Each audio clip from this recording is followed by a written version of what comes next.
Mais depuis le retour de Strasbourg en Ligue 1, on est quand même sur pas mal de contre-performances. C'est un stade où il règne vraiment une atmosphère de football, de passion, et c'est une équipe qui est menée par son public. C'est la troisième attaque du championnat. Mais est-ce que le match de vendredi ressemblera au match de Coupe de la Ligue? Je ne le pense pas. Est-ce qu'il ressemblera au match aller ici? Je ne le pense pas aussi. Strasbourg avait fermé, bien fermé,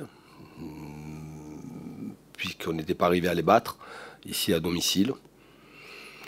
Je pense qu'en termes de classement, ils sont bien, ils sont à l'abri. Comme ils ne sont pas menacés en termes de résultats au niveau du championnat, je crois que ça sera un match assez ouvert.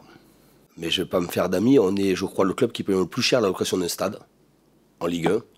Nous, on a toujours des obligations de résultat. Et je crois que quand on nous loue quelque chose, quand on paie quelque chose, on doit y avoir une obligation de résultat. Je ne sais pas ce qui s'est passé sur la pelouse. Le constat est qu'elle n'est vraiment pas bonne. Je ne suis pas en train de chercher des excuses sur quoi que ce soit, mais pour que les gens qui viennent au stade essayent de venir viennent pour voir un spectacle. Les joueurs qui sont sur le terrain essaient de donner un spectacle.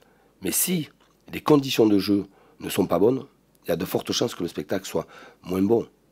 Et je trouve que c'est dommage, avec un stade aussi moderne, aussi beau, avec un toit.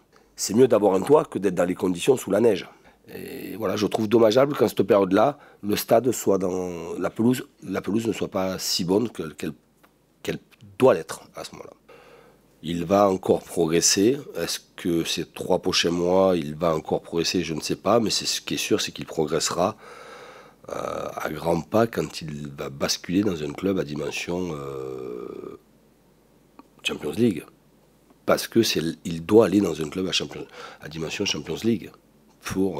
Il n'a pas, à mon sens, mais je ne suis pas son conseiller, je ne sais pas ce qu'il a dans la tête, il n'a pas besoin, lui, connaissant l'homme et le joueur, il n'a pas besoin de lui d'une étape intermédiaire pour aller le plus haut possible. Il peut y aller directement à travers la grande saison qu'il est en train de faire chez nous.